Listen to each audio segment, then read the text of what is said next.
Welcome to everybody, dear students. ఈరోజు వ్యవసాయ మార్కెట్కి సంబంధించినటువంటి లైసెన్సింగ్ విధానం అనేది దాంట్లో ఎలాంటి మార్పులు వచ్చాయి అనేది ఇవాళ క్లాస్లో చెప్పుకుందాం. ఈ క్లాస్లోకి వెళ్ళే ముందు గత క్లాస్లో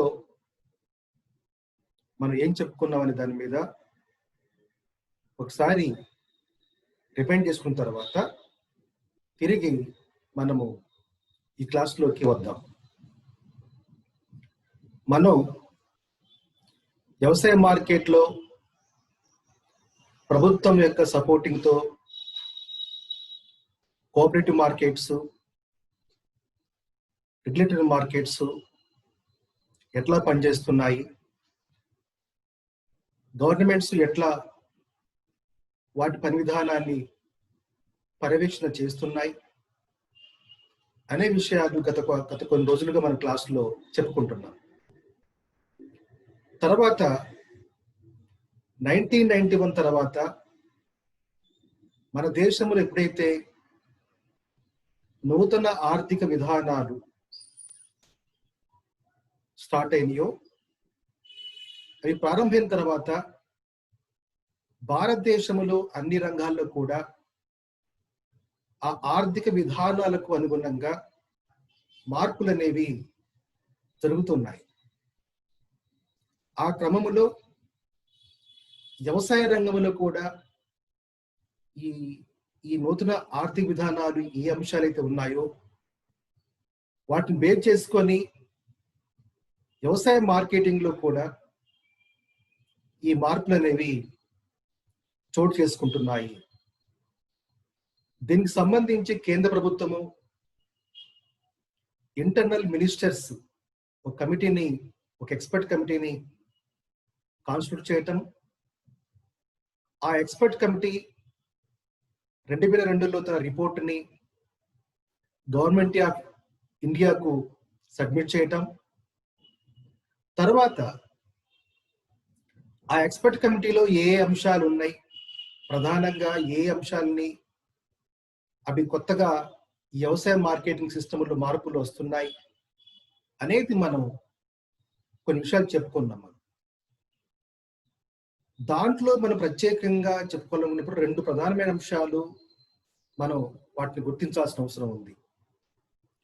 ఒకటి, ఇప్పటి వరకు ప్రభుత్వ సపోర్టుతో నడుస్తున్నటువంటి వ్యవసాయ మార్కెటింగ్ విధానాన్ని భవిష్యత్తులో ప్రైవేటు వ్యక్తులు కూడా, ప్రైవేట్ సంస్థలు కూడా మార్కెట్ వ్యవస్థని ఏర్పాటు చేయడం అనేది ఒక వెసులుబాటుని ఈ మంత్రుల కమిటీ అనేది సిఫార్సు చేసింది. ఒకటి.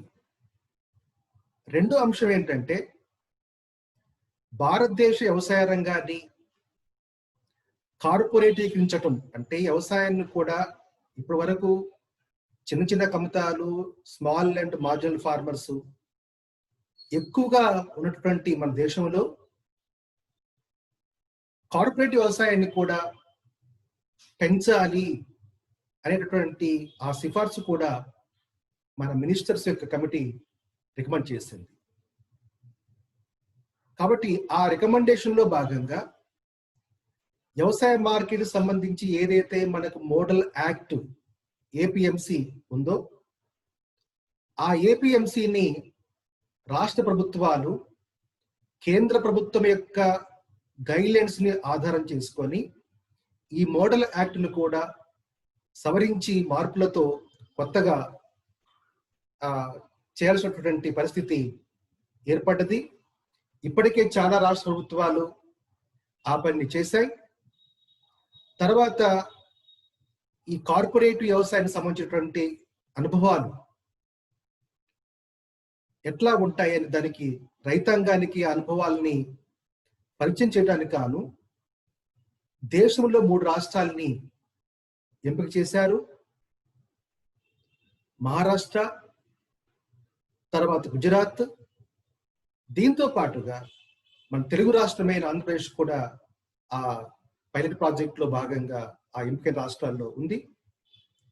సో కాబట్టి ఇప్పుడు మనకు వ్యవసాయ మార్కెటింగ్ అనే దాంట్లో ప్రైవేట్ సెక్టారు రావటం వల్ల ఎక్కువ మార్కెట్ అవస్థాపన సౌకర్యాలు పెరుగుతాయని, తర్వాత మార్కెట్ల మధ్య పోటీ పెరుగుతుందని, ఈ పోటీ పెరగటం వల్ల రైతులకు వాళ్ళ ఉత్పత్తులకు మంచి ధర లభిస్తుందని, సో ఇలాంటి కొన్ని అంశాలు దాని చుట్టూ గవర్నమెంట్ చెప్తున్న విషయాల్లో ఉంది. సో కాబట్టి దాన్ని ఆ మోడల్ యాక్ట్ సంబంధించినటువంటి ఏ మార్పులు జరిగాయి, దాంట్లో ఒక్కొక్క పాయింట్ గత క్లాసులో కొన్ని మనం చెప్పుకున్నాం. ఈ రోజు సంబంధించి దాని కొనసాగింపుగా ఇంకొన్ని పాయింట్స్ కూడా మనము చెప్పుకోవాల్సిన అవసరం ఉంది. కాబట్టి వాటిని కూడా ఇప్పుడు మనము చూద్దాం. సో కాబట్టి అవి ఏ అంశాలు ఉన్నాయని దాని మీద ఇప్పుడు మనము పరిశీలన చేద్దాం.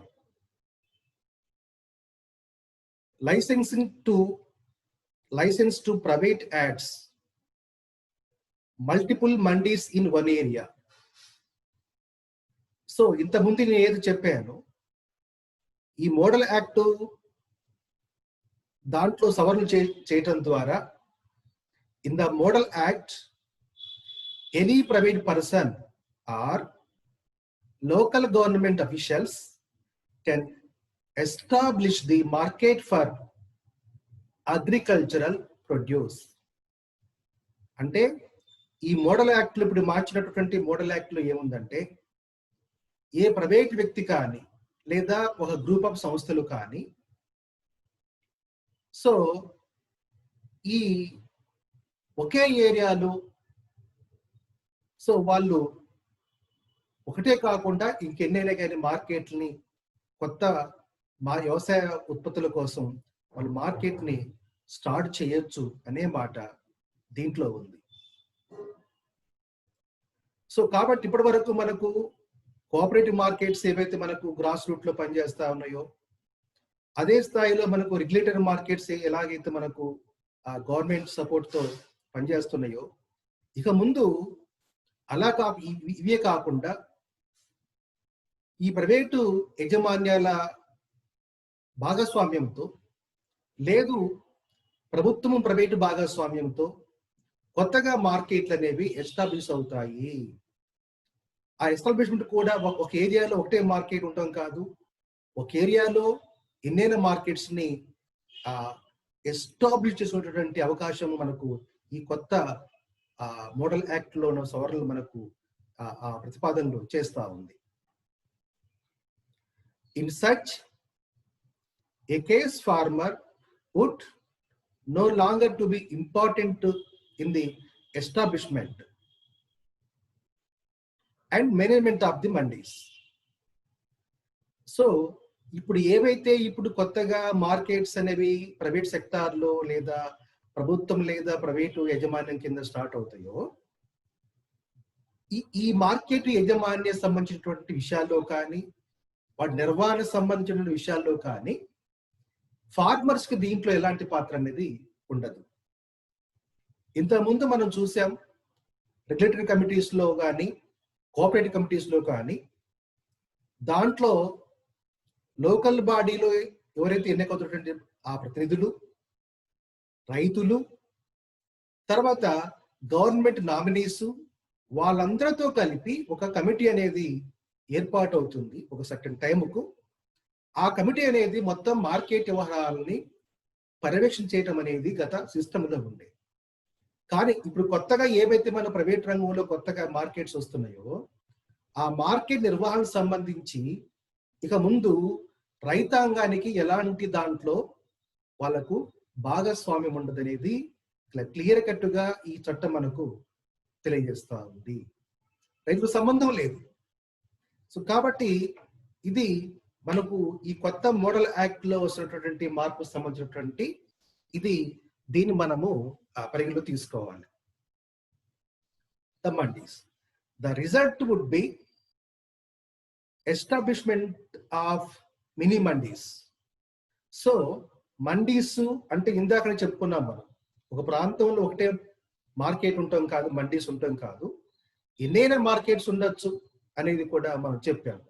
తర్వాత మినీ మండీస్ అంటే చిన్న చిన్నవిగా ఇంకెక్కువ దానికి అనుబంధంగా ఇంకా వేరే కొత్త కొత్త మార్కెట్స్ కూడా ఏర్పాటు చేసేటటువంటి వెసులుబాటు మనకు ఈ చట్టం ద్వారా మనకు దీని ద్వారా మనకు కలుగుతుంది. సో నెక్స్ట్ తర్వాత ఈ మోడల్ యాక్ట్ లో కొత్త మార్పు ఏంటంటే స్పెషల్ మార్కెట్స్. స్పెషల్ మార్కెట్స్ అనేవి ఆల్రెడీ మనకు ఉత్పత్తుల్లో కొన్ని ప్రత్యేకమైన ఉత్పత్తులకు, కొన్ని కమర్షియల్ క్రాప్స్ కు మనకు రెగ్యులేటరీ మార్కెట్ సిస్టమ్ లో కూడా మనకు స్పెషల్ మార్కెట్స్ అనేవి ఉన్నాయి. ఇప్పుడు ఈ స్పెషల్ మార్కెట్స్ ని ఇంకా అవి కూడా ఈ స్పెషల్ మార్కెట్ ప్రధానంగా ఏంటంటే రాష్ట్ర స్థాయిలోనూ లేదా జాతీయ స్థాయిలో మాత్రమే మనకు ఈ స్పెషల్ మార్కెట్స్ అనేవి ఇప్పటి వరకు ఉన్నాయి. కానీ ఇప్పుడు స్పెషల్ మార్కెట్స్ అనేవి రాష్ట్ర స్థాయి కాకుండా మనకు లోకల్ అంటే పట్టణ ప్రాంతాలకు, చిన్న చిన్న ఏరియాలకు కూడా ఈ స్పెషల్ మార్కెట్స్ కూడా ఏర్పాటు చేసినటువంటి ఒక వెసులుబాటుని ఈ కొత్త మనకు యాక్ట్ అనేది మనకు కల్పిస్తుంది. అదే విషయం ఇక్కడ చూద్దాం. ఇన్ ద ఎర్లియర్ యాక్ట్స్ తో different types of agricultural markets are allowed to be established, but there was no provision for establishment of private markets. So మనం ఇంత ముందు ఏవైతే విషయాలు మనం మాట్లాడుకుంటున్నామో, గతంలో మనకున్న అనుభవం ఏంటంటే ఈ వ్యవసాయ మార్కెట్లకు సంబంధించి ఏవైతే మనకు దేశంలో వివిధ ప్రాంతాల్లో ఉన్నాయో, అప్పుడు ప్రైవేట్ సెక్టార్కు ఆ మార్కెట్ విషయాల్లో లేదా కొత్తగా మార్కెట్ పెట్టుకునే విషయంలో ఎలాంటి వాళ్ళ యొక్క పాత్ర అనేది గతంలో లేకుండా ఉంది. సో కానీ ఇప్పుడు కొత్తగా మనకు ఈ వస్తున్నటువంటి ఈ మోడల్ యాక్ట్ సంబంధించిన దాంట్లో ఇప్పుడు ప్రైవేట్ సెక్టార్ ఎట్లయితే ఎంకరేజ్ చేయాలన్నమాట మనం ఈ చట్టంలో చూసామో, కాబట్టి in the model act any agricultural market could be given the status as special market. So ఇప్పుడు ఈ మోడల్ యాక్ట్ ప్రకారం ఏంటంటే ఏ వ్యవసాయ మార్కెట్ నైనా కానీ దానికి స్పెషల్ మార్కెట్ సంబంధించినటువంటి ఒక కన్వర్షన్ కానీ హోదా కానీ ఇప్పుడు ఇవ్వబడతా ఉంది. సో ఈ స్పెషల్ మార్కెట్ హోదా రావటం వల్ల ఏమవుతుందంటే ఏవైతే ఒక అంతర్జాతీయంగా కానీ దేశీయంగా కానీ ఏ రకమైన ఉత్పత్తులకైతే మంచి మార్కెట్ డిమాండ్ ఉంటుందో, ఆ డిమాండ్ ఉన్న వస్తువుల విషయంలో ఈ స్పెషల్ మార్కెట్స్ అనేవి ఏర్పడతాయి. అంటే రైతాంగం నుండి లేదా డైరెక్ట్గా అక్కడ వాళ్ళ ఉత్పత్తులు కొనటువంటి ఉత్పత్తుల్ని అంతర్జాతీయంగా లేదా దేశీయంగా ఈ స్పెషల్ మార్కెట్ ద్వారా ఇతర ప్రాంతాలకు, ఇతర దేశాలకు ఎక్స్పోర్ట్ చేసుకునేటువంటి అవకాశం కలుగుతుంది. కాబట్టి స్పెషల్ ఎకనామిక్ జోన్స్ లాగా మనకు ఈ స్పెషల్ ఎకనామిక్ జోన్స్ అని చెప్పేసి ఇండస్ట్రీస్ సంబంధించినటువంటి ఆ పాలసీలో భాగంగా ఎట్లయితే కొత్త మనకు విధానము పారిశ్రామిక రంగంలో అమలవుతుందో, వ్యవసాయ రంగంలో కూడా ఈ special market means special economic zones లాగా ఇవి కూడా పనిచేస్తాయి. కాబట్టి ఆ వ్యవసాయ మార్కెట్ ని ఆ రకంగా రికగ్నైజ్ చేయటం, ఆ రకంగా కన్వర్షన్ చట్టం అనేది ఇప్పుడు కొత్తగా దానికి వెసులుబాటుని కల్పిస్తుంది. తర్వాత the search committee chairman, vice chairman and executive committee members would all be nominated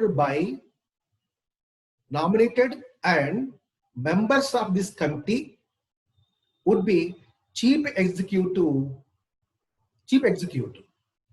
మనకు ఇప్పుడు ఈ కొత్తగా ప్రైవేట్ సెక్టార్లో ఏవైతే మార్కెట్స్ ఎంటర్ అవుతున్నాయో ఆ మార్కెట్స్ లో కానీ లేదు ఈ స్పెషల్ మార్కెట్ సంబంధించిన వ్యవహారంలో కానీ మనకు ఈ ఏ మార్పులు రాబోతున్నాయి అంటే, గతంలో మనకు వ్యవసాయ మార్కెట్ అనేది రైతులు సభ్యులుగా దాంట్లో ఉండేవారు, లోకల్గా ఉన్నటువంటి ప్రజాప్రతినిధులు కూడా దాంట్లో సభ్యులుగా ఉండేవారు.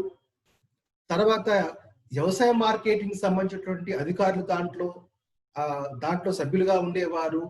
సో గవర్నమెంట్ ఒక సర్టెన్ టైంకి ఆ వ్యవసాయ మార్కెటింగ్ కమిటీని అపాయింట్మెంట్ చేస్తే ఆ వ్యవసాయ మార్కెటింగ్ కమిటీ అనేది దాన్ని పర్యవేక్షణ చేస్తున్నటువంటి పద్ధతి గతంలో మనకు ఉండేది. కానీ ఇప్పుడు ఏదైతే ఈ ప్రైవేట్ మార్కెటింగ్ సిస్టమ్ అనేది రాబోతుందో, ఈ స్పెషల్ మార్కెట్స్ వస్తున్నాయో, దీంట్లో ఏంటంటే దీనికి సంబంధించినటువంటి ఒక చీఫ్ హెడ్ ఉంటాడు. ఆయన ఇక్కడ ఏమంటున్నామంటే చీఫ్ ఎగ్జిక్యూటివ్ ఆఫీసర్ అంటున్నాం ఆ మార్కెట్ సంబంధించి. ఈయన్నే సిఇఓ అని అంటున్నారు. ఇప్పుడు సిఇఓ అటువంటి పద్ధతులు మనం గ్లోబల్ వచ్చిన తర్వాత అన్ని కంపెనీలకు తర్వాత ఎట్లయితే సిఇఓలు ఏర్పాటు అవుతున్నారో, సో కాబట్టి ఇప్పుడు మనకు అదే పద్ధతిలో వ్యవసాయ మార్కెట్ సంబంధించినటువంటి వ్యవహారాల చుట్టూ కూడా ఒక సిఇఓ అనే వ్యక్తి ఉంటాడు. ఆ సిఇఓ వ్యక్తి ఇక్కడ ఏం చేస్తాడంటే, ఆయన ఈ కమిటీకి సంబంధించినటువంటి చైర్మన్ కానీ వైస్ చైర్మన్ కానీ ఆ కమిటీలో ఎగ్జిక్యూటివ్ మెంబర్స్ కానీ లేదా ఇతర ఎవరైతే నామినేటెడ్ మెంబర్స్ ఉంటారో వాళ్ళందరినీ కూడా ఇక్కడ గవర్నమెంట్ అపాయింట్ చేయదు. వాళ్ళందరినీ కూడా ఇక్కడ ఈ చీఫ్ ఎగ్జిక్యూటివ్ ఆఫీసర్ అనేవాడు ఇక్కడ ఈయన అపాయింట్ చేస్తాడు. ఈయన supreme.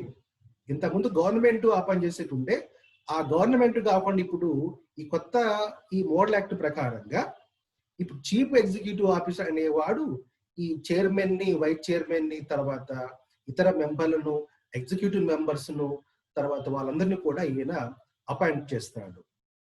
Who would be in fulfil command of the special market. So ఇక్కడ ఈ కమిటీ లేదా ఈయన ఎవరైతే మనకు సిఇఓ ఉన్నాడో ఈయనకు ఈ ప్రైవేట్ మార్కెట్ కానీ స్పెషల్ మార్కెట్స్ ఏవైతే ఉన్నాయో కంప్లీట్ గా ఆయన యొక్క పర్యవేక్షణలో, ఆయన చెప్పు చేతల్లో, ఆయన కంట్రోల్లో అది నడుస్తుంది. సో ఇది బేసికల్ గా గతంలో ఒక డెమోక్రాటిక్ గా డిఫరెంట్ వ్యవస్థల నుండి వ్యక్తులందరూ కూడా రైతులు కూడా దాంట్లో భాగస్వామ్యం ఉన్నటువంటి సిస్టమ్ భిన్నంగా ఇప్పుడు కంప్లీట్ గా ఈ చీఫ్ ఎగ్జిక్యూటివ్ యొక్క మొత్తం ఆయన కంట్రోల్లో ఈ స్పెషల్ మార్కెటింగ్ సిస్టమ్ అనేది ఇప్పుడు వాటి నిర్వహణ సంబంధించి మొత్తం కూడా ఆయన కంట్రోల్లో జరగబోతుంది. The provision of special market would be main establishment of two types of special markets in particular area which are governed by the two different set of rules.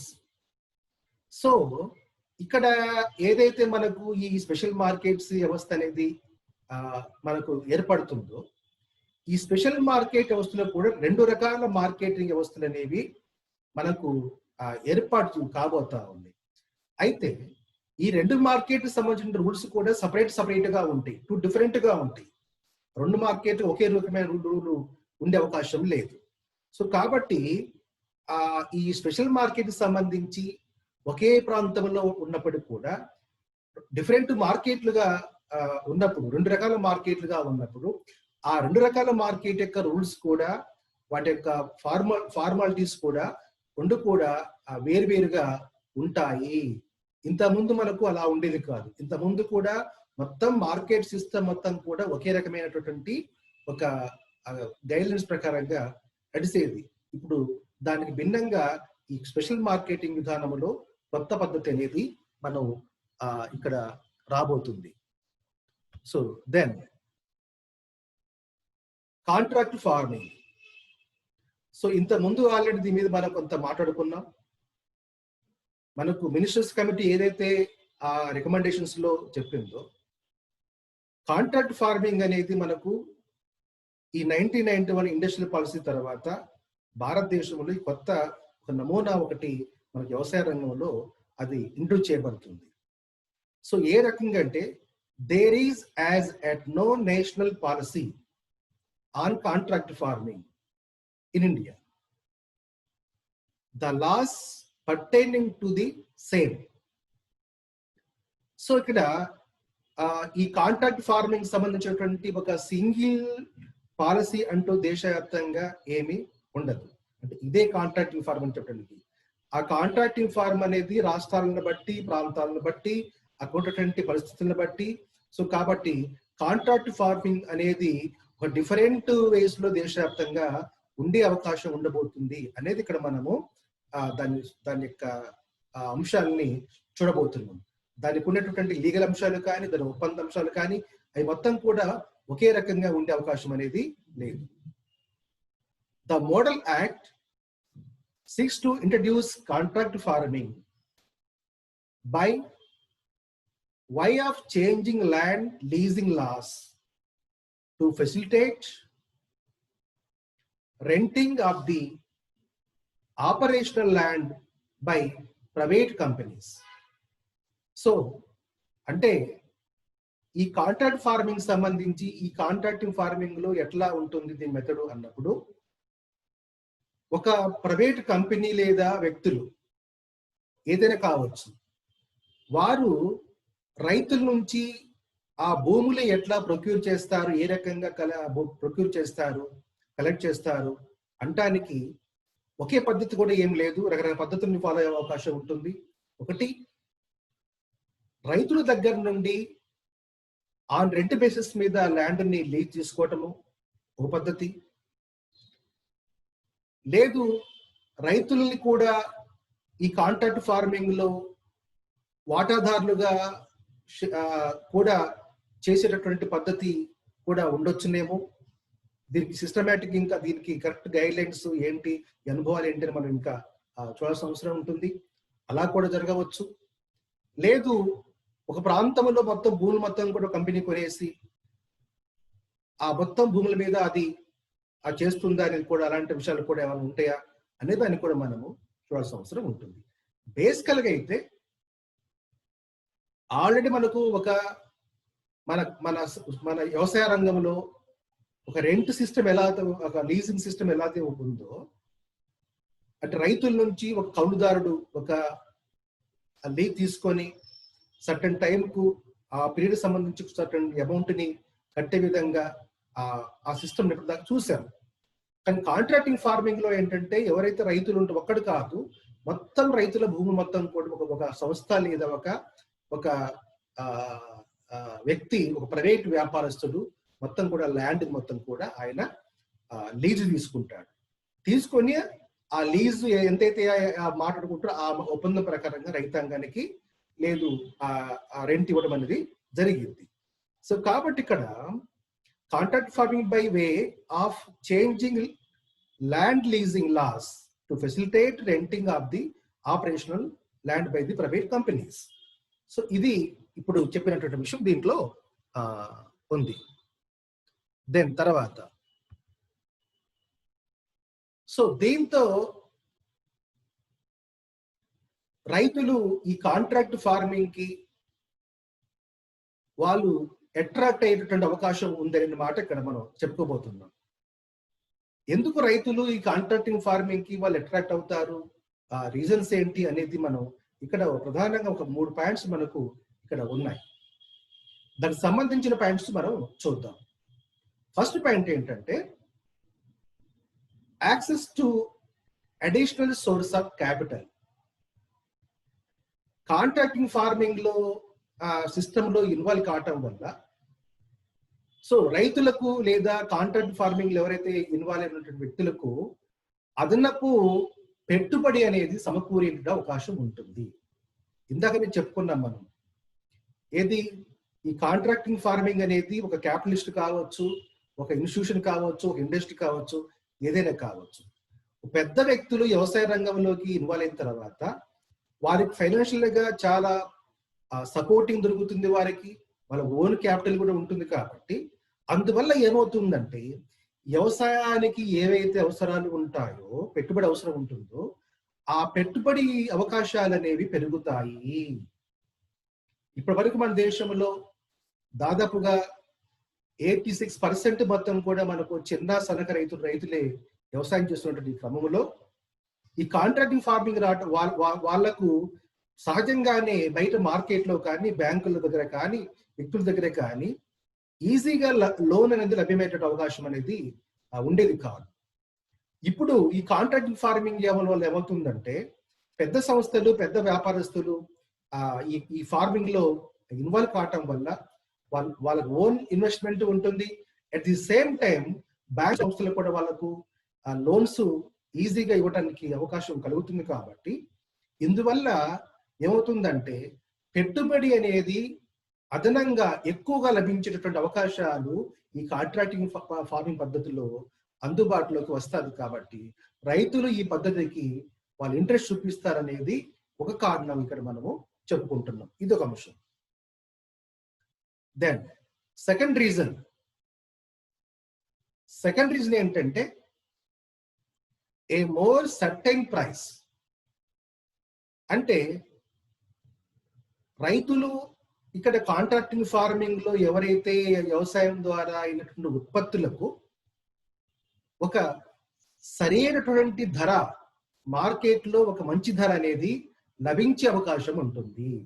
ఎందుకంటే ఇక్కడ అన్ని చిన్న చిన్న కమతాలు మొత్తం కూడా ఒక లీజ్ బేస్ మీద ఒక సంస్థ లేదా ఒక గ్రూప్ ఆఫ్ పీపుల్ లేదు ఒక ఇండస్ట్రీ తీసుకొని వ్యవసాయం చేయటం వల్ల ఆ పండిన పంటను కూడా ఆ సంస్థకు ఉండేటువంటి యాక్సెస్ ఎక్కువగా ఉంటుంది. కాబట్టి దాని ఎబిలిటీస్ ఎక్కువగా ఉంటాయి. కాబట్టి మార్కెట్ లో ఎక్కడ ఎక్కువ ధర లభ్యమవుతుందో అక్కడ అట్లాగని ఆ మార్కెట్ సంబంధించేటువంటి అవగాహన కూడా ఎక్కువగా ఉంటుంది.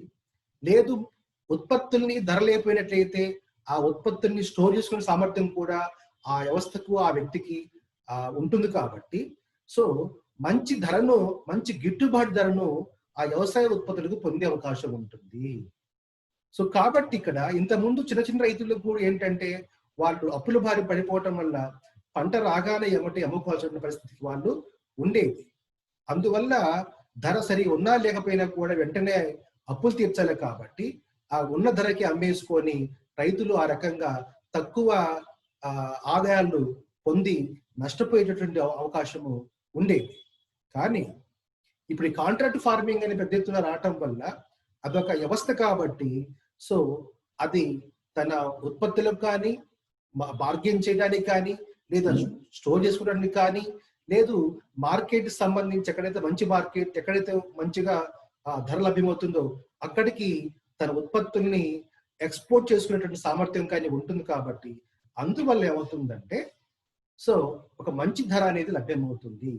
కాబట్టి ఈ కండిషన్ వల్ల దీనికి రైతులు ఈ రకమైన అవకాశాలు ఉండటం వల్ల వాళ్ళు దీనికి అట్రాక్ట్ అవుతారు అనేది రెండవ కారణంగా మనం చెప్పుకుంటున్నాం.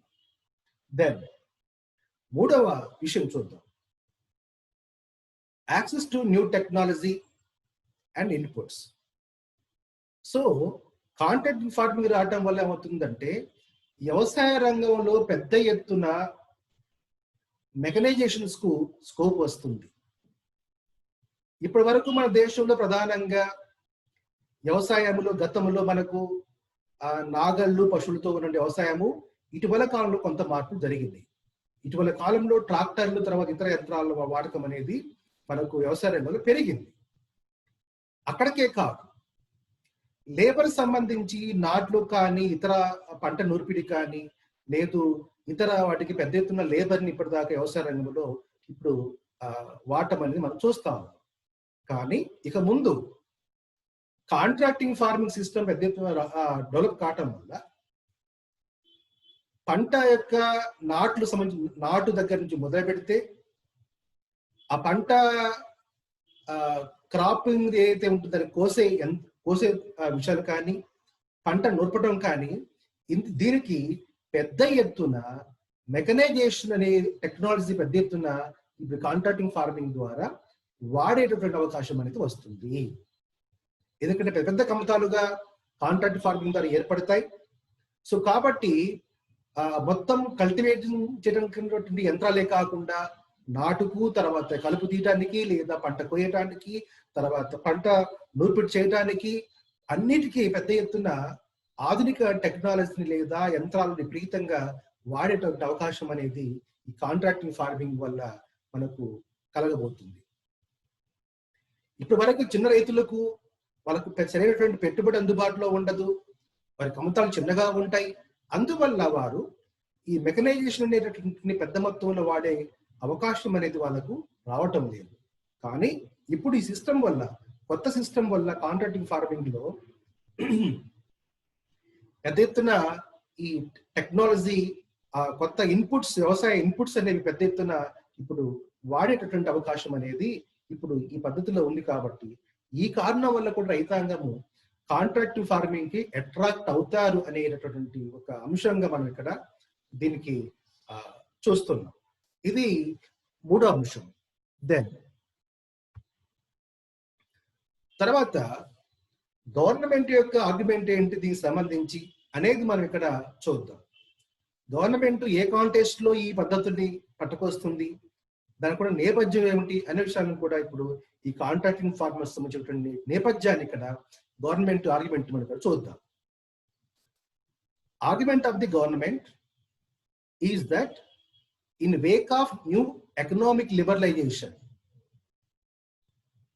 the concept of contract farming, in which national or multinational companies enter into contract for the marketing of the horticulture produce and also provide technologies and capital to contract farming has gained importance, whereby the farmers assumes the production related risk is transferred to the company. So ఇక్కడ ఈ contract farming యొక్క నేపథ్యం ఏమిటి అనుకున్నప్పుడు, ఇంత ముందు నేను చెప్పినట్టుగా మనకు 1991లో ఏదైతే మనకు ఎకనామిక్ లిబరలైజేషన్ అనేది ప్రారంభమైందో, ఆ ఎకనామిక్ లిబరలైజేషన్ యొక్క పథకంలో భాగంగానే మనకు ఈ కాంట్రాక్టింగ్ ఫార్మింగ్ కాన్సెప్ట్ కూడా మనకు వస్తుంది. సో ఈ కాంట్రాక్టింగ్ ఫార్మింగ్ అనే సిస్టమ్ రావటం వల్ల దీంట్లో దేశీయపరమైనటువంటి వ్యాపారస్తులే కాదు, ఇండస్ట్రీస్లే కాదు, ప్రైవేట్ వ్యక్తులే కాదు, సో మల్టీనేషనల్స్ కంపెనీస్ కూడా మన దేశం వచ్చి ఈ కాంట్రాక్టింగ్ ఫార్మింగ్ అనేది చేసేటటువంటి అవకాశము వస్తుంది. అంటే రైతుల దగ్గర నుంచి, ల్యాండ్ లీజ్ తీసుకున్న దగ్గర నుండి ఏ పంటలు వేయాలి, ఎలాంటి పంటలు వేస్తే ఉపయోగము, సో ఆ పంటల నిర్వహణ ఎలా చేయాలి, ఎలా ఉత్పత్తుల్ని బాగా తీయాలి, ఉత్పత్తి వచ్చిన తర్వాత ఎలా వాటిని మార్కెటింగ్ చేసుకోవాలి అనేటటువంటి విషయాలు మొత్తం కూడా ఇప్పుడు, సో ఇక్కడ లోకల్ రైతుల చేతుల్లో ఇప్పుడు ఏమి ఉండదు. లోకల్ గా ఉండేటటువంటి ప్రజల అవసరాలు దీంట్లో ఏమి ఉండవు. మొత్తం కూడా దేశీయపరమైన కంపెనీలు లేదా అంతర్జాతీయపరమైనటువంటి మల్టీనేషనల్స్ కంపెనీలు ఇప్పుడు ఈ కాంట్రాక్టింగ్ ఫార్మింగ్ లో ఎంటర్ అవుతాయి. ఈ ఎంటర్ కావటం వల్ల ఏమవుతుందంటే మొత్తం హార్టికల్చర్ అంటే ఇంతకుముందు మనకు ఈ పట్టు పురుగులు ఏదైతే మనకు ఆ కాటన్ సంబంధించినటువంటి ఆ అంశం ఉందో, ఆ ఊల్ సంబంధించి అలాంటి, అంటే అంతర్జాతీయంగా ఏ వ్యవసాయ ఉత్పత్తులకైతే మంచి డిమాండ్, మంచి లాభాలు ఉంటాయో అలాంటి ఉత్పత్తులు ఈ కాంట్రాక్టింగ్ ఫార్మింగ్ సిస్టమ్ లో ఇప్పుడు ఫ్యూచర్ లో మన దేశంలో, మన గ్రామీణ సమాజంలో ఆ రకమైన ఉత్పత్తులు అనేవి మన దేశంలో పంటలుగా మారబోతా ఉన్నాయి. సో కాబట్టి సో వారికి ఇలాంటి వాళ్ళు సహజంగానే ఈ వ్యవసాయం ఇన్వాల్వ్ కావటం వల్ల పెద్ద స్థాయిలో వాళ్ళు టెక్నాలజీ వాడతారు, పెద్ద మొత్తంలో పెట్టుబడి కూడా వాళ్ళు దీంట్లో ఇన్వాల్వ్ చేస్తారు. తర్వాత ప్రొడక్షన్స్ సంబంధించిన రిస్కులు ఇప్పుడు ఏమన్నా ఉంటే కూడా they can bear. So farmers whereby the farmers assumes the productions related risk is transferred to the company. ఎందుకంటే ఇప్పుడు కాంట్రాక్టింగ్ ఫార్మ్ ప్రధానంగా మొత్తం నిర్వహించే మొత్తం కంపెనీ కాబట్టి రైతులకు ఆ పంటకు సంబంధించినటువంటి విషయాలకు సంబంధించినటువంటి రిస్కులు ఏవి కూడా వారికి ఉండవు. ఆ రిస్కులు మొత్తం కూడా ఈ ఎవరికైతే మేనేజ్మెంట్ ఉంటుందో, ఆ క్యాపిటలిస్టులు ఉంటారో, సంస్థలు ఉంటాయో వాళ్ళకి ట్రాన్స్ఫర్ చేయబడతాయనే మాట గవర్నమెంట్ యొక్క ఆర్గ్యుమెంట్. అంటే ఇక్కడ ఏంటి ఇక్కడ, సో దేశీయంగా అంతర్జాతీయంగా ఉన్న కంపెనీలు భవిష్యత్తులో ఈ కాంట్రాక్టింగ్ ఫార్మింగ్ ద్వారా వ్యవసాయం చేస్తాయి. ఒకటి. రెండో విషయము, అందులో కొత్త టెక్నాలజీ పెద్ద ఎత్తున వాడతాయి, పెద్ద ఎత్తున క్యాపిటల్ పెట్టుబడి వాడతాయి. సో తర్వాత మార్కెట్లో ఏ వస్తువులకైతే వ్యవసాయ ఉత్పత్తులకైతే డిమాండ్ ఉంటుందో, మంచి లాభాలు ఉంటాయో అలాంటి పంటలే పండిస్తాయి. సో కాబట్టి వాటి ధరల విషయంలో ఏమైనా రిస్కులు ఉన్నా కూడా, పంట విషయం నష్టం ఉన్నా కూడా రైతులు కాకుండా సో ఎవరైతే కంపెనీ ఉంటుందో, మల్టీ కంపెనీస్ ఉంటాయో అవి బేర్ చేస్తాయనే మాట ఇక్కడ గవర్నమెంట్ ఆర్గ్యుమెంట్లు మనకు కనబడుతుంది. రియల్ గా అలా జరుగుతుందా లేదా అనేది ఇన్ ఫ్యూచర్ లో మనం దాన్ని ప్రాక్టికల్ గా చూడాల్సిన అవసరం ఉంది. అయితే లాస్ట్ కొన్ని పాయింట్స్ ఉన్నాయి మనకి దీనికి సంబంధించి. ఏంటా సమస్యలు అంటే, contract growers have faced many problems. ఈ కాంట్రాక్ట్ పద్ధతిలో ఎవరైతే ఇప్పుడు మనకు ఉత్పత్తులు చేస్తారు అని మనకు మాట్లాడుకుంటున్నాము, దాంట్లో కూడా కొన్ని అంటే ముందుగా చెప్పాను కాంట్రాక్టింగ్ ఫార్మింగ్ ఎలా ఉంటుంది. సో కంప్లీట్ రైతాంగం నుండి లీజ్ తీసుకొని ఒక వ్యవస్థ లేదా ఒక వ్యాపారస్తుడు లేదా ఒక కంపెనీ చేస్తుందా, లేదు దాంట్లో రైతులు కూడా షేర్ హోల్డర్స్ గా ఉంటారా, లేదు ఇంకా వేరే పద్ధతులు ఏమైనా ఉంటాయా అనేది కూడా ఒక సిస్టమేటిక్ దేశవ్యాప్తంగా ఒక రకమైన రూల్స్ అండ్ రిలేషన్స్ ప్రేమకాలే. కాబట్టి ఇక్కడ చెప్తున్న అంశాలు ఏంటంటే, రైతులు కూడా కాంట్రాక్టింగ్ ఫార్మింగ్ లో ఇన్వాల్వ్ అవుతారు అనే మాట ఇక్కడ మనకు తెలుస్తా ఉంది. సో దాంతో వారు ఎలాంటి ప్రాబ్లమ్స్ ఫేస్ చేస్తారు ఒకవేళ అలా ఉన్నట్టయితే అనేది కూడా మనం ఇక్కడ చూద్దాం. సో ఇక్కడ ఫస్ట్ ఏంటంటే, undue quality cut on product by farms.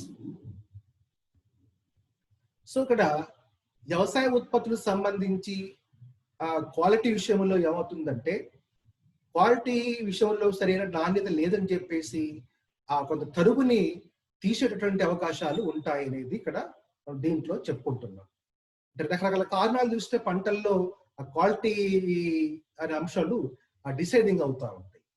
So కాబట్టి ఆ క్వాలిటీ విషయంలో సరైనటువంటి లేకపోయినట్లయితే ఆ పేరు మీద కొంత నష్టం అనేది జరిగే అవకాశం ఉంటుంది. కాబట్టి ఆ నష్టాన్ని సో కూడా కొంత ఇక్కడ ప్రాబ్లం ఫేస్ చేయాల్సి ఉంటుంది అనే మాట ఇక్కడ మనం చూస్తా ఉన్నాం. రెండో అంశం ఏంటంటే, delayed deliveries at the factory. అంటే వ్యవసాయ ఉత్పత్తులు వ్యవసాయ కాంట్రాక్టింగ్ ఫార్మింగ్ ద్వారా వ్యవసాయంలో ఉత్పత్తులు వచ్చిన తర్వాత ఆ ఉత్పత్తుల్ని ఫ్యాక్టరీలకు, అంటే ఏ కన్సర్న్డ్ అగ్రేరియన్ బేస్ లేదా ఇతరత్ర రిలేటెడ్ గా ఫ్యాక్టరీస్ ఉంటారో ఆ ఫ్యాక్టరీస్ కి ఆ ఉత్పత్తుల్ని చేరే విషయంలో కొన్ని డిలేలు జరుగుతాయనే మాట ఇక్కడ మనం చూస్తా ఉన్నాం. ఎందుకు డిలే జరుగుతాయనేది తర్వాత ప్రాక్టికల్ చూడాల్సిన అవసరం ఉంది. ఆ డిలే జరగటం వల్ల ఏమవుతుందంటే, సో ఎమ్మటే వాటి మార్కెట్లో అవి అక్కడ ఎమ్మటే వాటికి కొనుగోలు కాకపోవటం, ఎమ్మటే వాటికి వచ్చిన పేమెంట్స్ దొరకపోవటం, దానివల్ల కొంత నష్టం జరిగే అవకాశం ఉన్నట్టుగా మనం ఇక్కడ ఈ పాయింట్ లో చెప్పుకుంటున్నాం. ఇక్కడ అదే మూడో పాయింట్ అదే చెప్తున్నాడు, డిలేడ్ పేమెంట్స్. అంటే ఒక్కోసారి ముందుగానే ఉత్పత్తులు మార్కెట్కు తరలించబడి, లేదు పరిశ్రమలకు ఉత్పత్తులు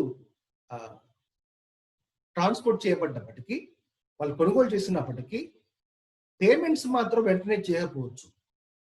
పేమెంట్స్ ఒక్కోసారి డిలే కావచ్చు. ఆ పేమెంట్స్ డిలే కావటం వల్ల ఏమవుతుందంటే, రైతులు తమ అవసరాలు చాలా బయట కొన్ని అవసరాలు ఏవైతే ఉంటాయో వాళ్ళకు అవి తీర్చుకునేటటువంటి వెసులుబాటు అనేది కలగదు.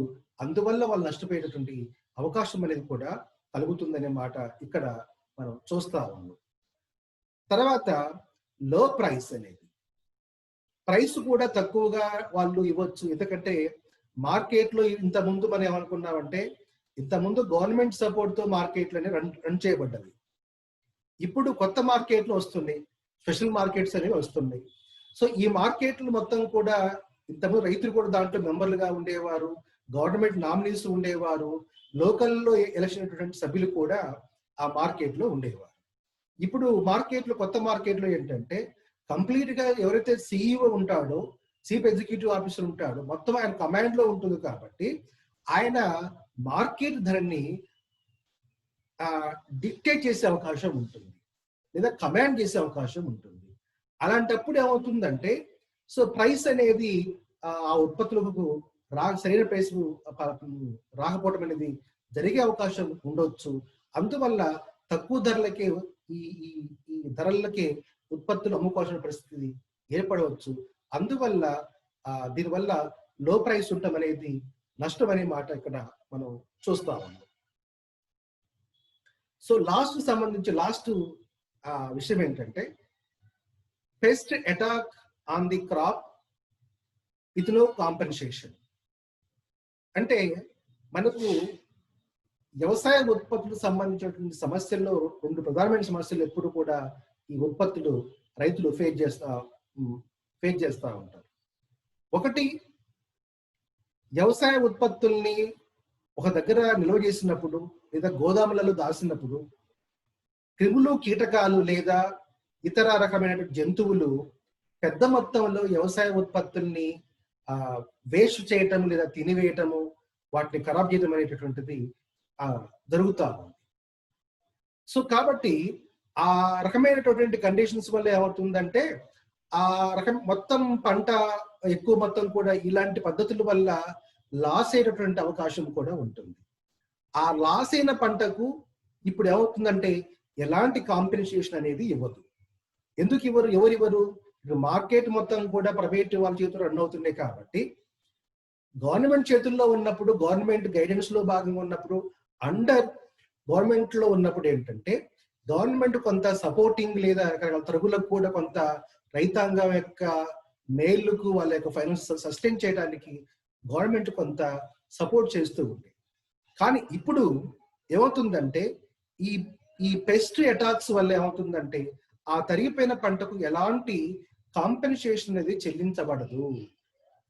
సో కాబట్టి ఇది రైతాంగానికి ఒక రకంగా ఈ సిస్టమ్ లో రైతులు కూడా నష్టపోయే అవకాశం అనేది ఇక్కడ కనబడుతా ఉంది.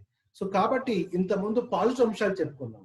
రైతులు ఎట్లా అట్రాక్ట్ అవుతారు కాంట్రాక్టింగ్ ఫార్మింగ్ అనే విషయంలో ఇంతకుముందు చెప్పుకున్నట్లయితే, ఇప్పుడు ఈ కాంట్రాక్టింగ్ సిస్టమ్ లో ఎవరైతే ఉత్పత్తిదారులు దాంట్లో భాగస్వామ్యం అవుతున్నారో వారు కూడా కొన్ని సమస్యల్ని లేదా ప్రాబ్లమ్స్ ని కూడా ఫేస్ చేసే అవకాశం ఉందనే మాట ఇక్కడ మనము ఈ చార్ట్స్ లో చెప్పుకున్నాం. ఇది బేసికల్ గా మనకు వ్యవసాయ మార్కెట్స్ సంబంధించినటువంటి విషయాలు. మనం మరొకసారి ఫైనల్ గా చెప్పుకునే విషయాలు ఏంటంటే, మనకు మార్కెటింగ్ సిస్టంలో కొత్త పద్ధతుల్లో చాలా మార్పులు రాబోతా ఉన్నాయి. ఒకటి, వ్యవసాయం మొత్తం కూడా కార్పొరేట్ వ్యవసాయంగా మారబోతా ఉంది. దానివల్ల రైతులు సొంతంగా వ్యవసాయం చేయడమే కాకుండా కొత్త కంపెనీలు లేదా మల్టీనేషనల్ కంపెనీలు, దేశీయ కంపెనీలు, వ్యాపారస్తులు, క్యాపిటలిస్టులు వ్యవసాయ మార్కెట్లోకి, వ్యవసాయ పంటల ఉత్పత్తిలోకి భాగస్వామ్యం కాబోతున్నారు. అది జరగబోతా ఉంది. రెండో విషయము, మార్కెట్లో కూడా ప్రైవేట్ మార్కెట్లు పెద్ద ఎత్తున వస్తా ఉన్నాయి. ఈ ప్రైవేట్ మార్కెట్ రావటం వల్ల ఆ మార్కెట్ మొత్తం కూడా ఎవరైతే చీఫ్ ఎగ్జిక్యూటివ్ ఆఫీసర్ ఉందో అతను కమాండ్ చేయబోతాడు. ఆ కమాండ్ చేయటం వల్ల రైతులకు అక్కడ మంచి ధర లభ్యమవుతుందా అనేది అదొక సమస్యగా ఉండబోతా ఉంది. సో అల్టిమేట్ గా దీని పరిణామాలు అనేవి ఏ రకంగా మన దేశ వ్యవసాయ రంగం మీద, గ్రామీణ ప్రాంతాల మీద ఉండబోతుంది అనేది ఇంకా మనం ఇప్పుడిప్పుడే స్టార్ట్ అవుతున్నాం కాబట్టి మనకు ఎక్స్పీరియన్స్ ఇంకా మనం చూడాలి.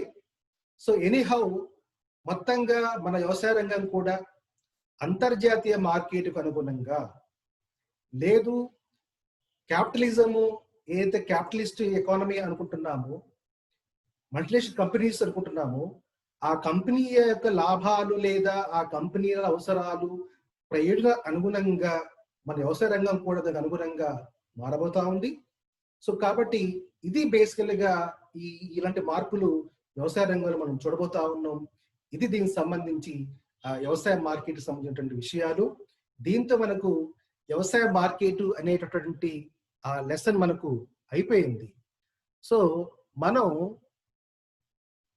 మరొక క్లాసులో వేరే లెసన్ మనము చెప్పుకుందాం అని తెలియజేస్తూ, ఈ రోజు మీరు ఈ క్లాస్ విన్నందుకు మీ అందరికి కూడా అభినందనలు తెలియజేస్తూ ఈ క్లాసుని ఇంతటితో ముగిస్తున్నాను. Thank you.